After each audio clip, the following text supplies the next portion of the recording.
Hey y'all, what's spookin'? It's Holly and welcome back to my channel.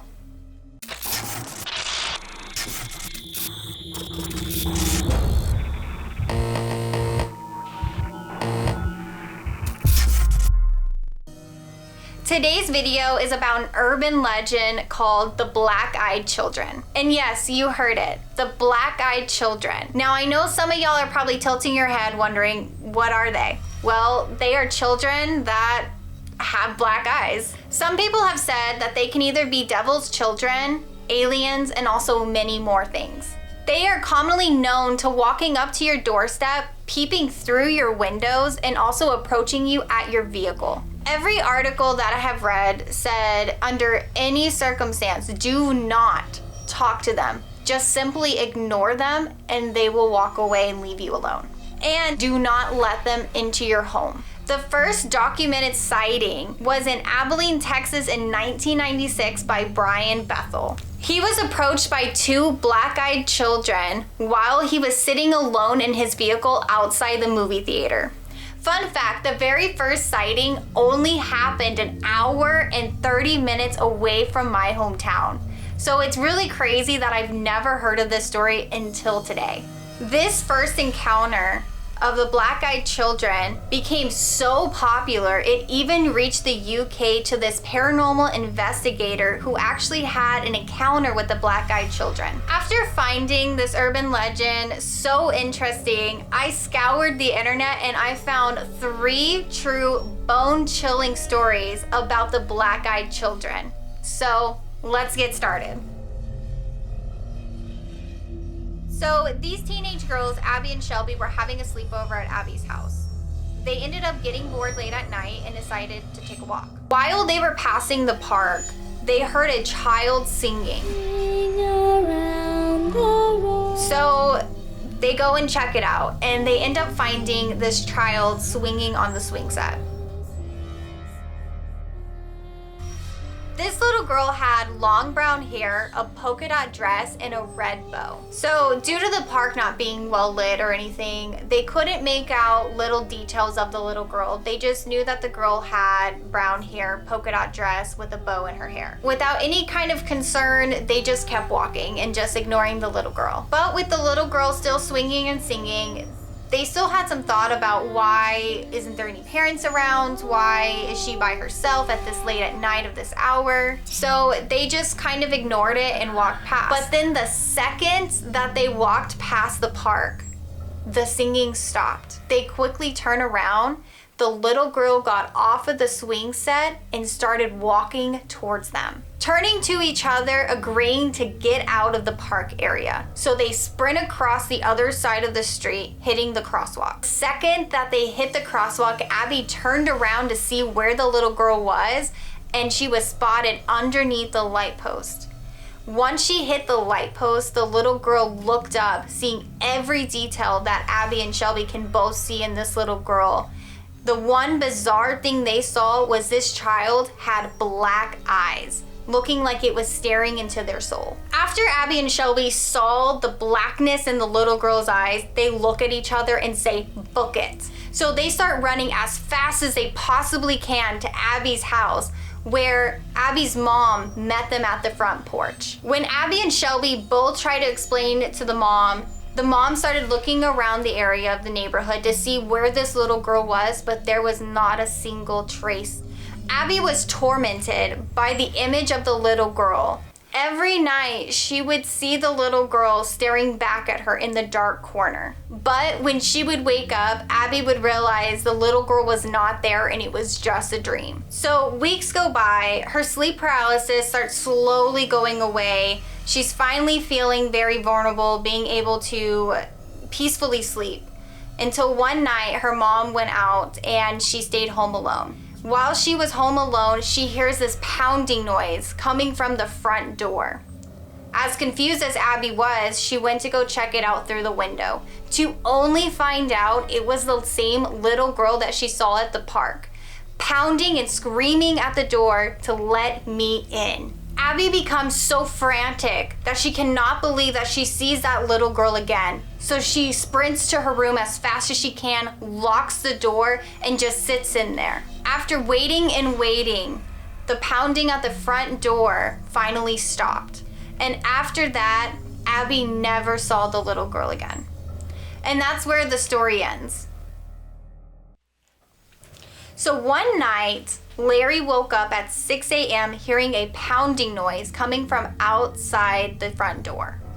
With an odd sense, Larry was so confused about why someone was pounding at his door at 6 a.m., but also was very concerned. So without any hesitation, he just opens the door. And little did he think, he saw this young teenager with a trench coat on and shades over his eyes. Larry finds it very bizarre on why this teenager is wearing sunglasses at 6 a.m. when it's pitch dark outside.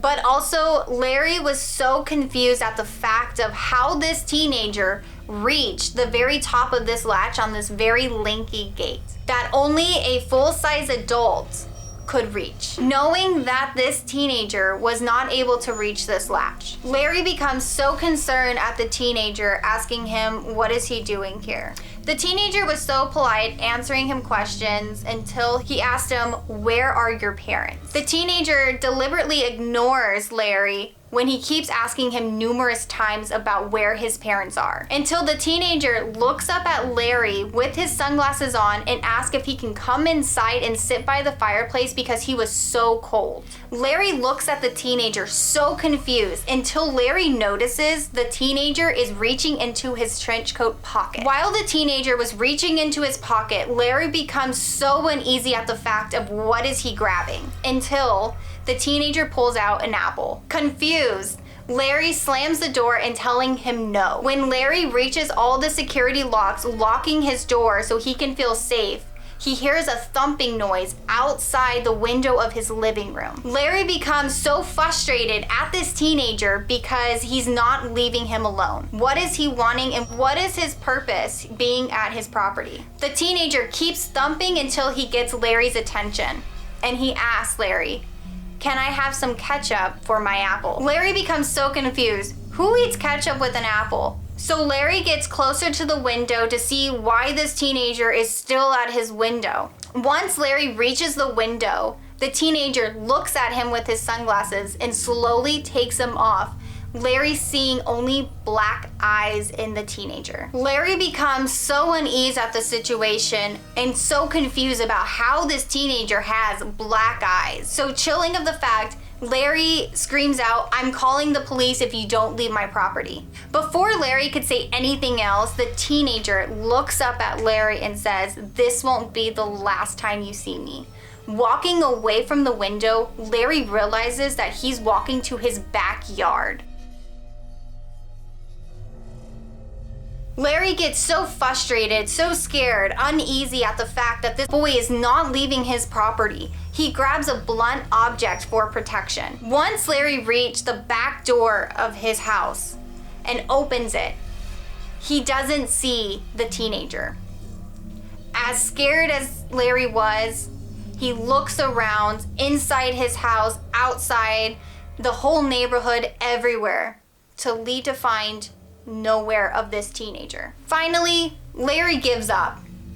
He thinks that this is such a prank. He doesn't know what's going on, why someone would do this to him such an early in the morning of waking him up. He walks up the front steps of his porch to only find something so unusual. On his mat, he found a half-eaten apple. A couple of days go by and Larry doesn't really think much of it. He thinks it's more of a prank of these teenagers, pulling a prank on him and stuff. So he does his normal duties in his daily life. Well, one day he had to go to the grocery store. So when he was getting done checking out with groceries, he was walking out with his basket to only find the missing children's board. For some reason, Larry just wanted to stop just to look at it, just being curious, to only find the same exact descriptions of that teenager up on the board, and he has been missing for over 20 plus years. So Larry calls the cops. He saw the little boy, he was so confused, but also he didn't understand how did he find the same teenager looking the exact same way